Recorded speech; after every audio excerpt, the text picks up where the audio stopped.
Just a quick short. I had a buddy on the other side of the world in the tropical area who was curious about our snow here. So this one's for you. I don't know if you can tell with this, but over there, the same ground level as there.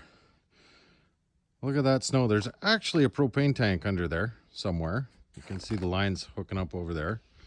And we've got drifts coming off here. And if you listen, hear the crunching as I walk. That's because it's bitterly cold out. The snow actually crunches under your feet and squeaks with the rubbers of your soles. So as you can tell, we've gotten quite a bit of snow. It's taken a lot to do snow removal.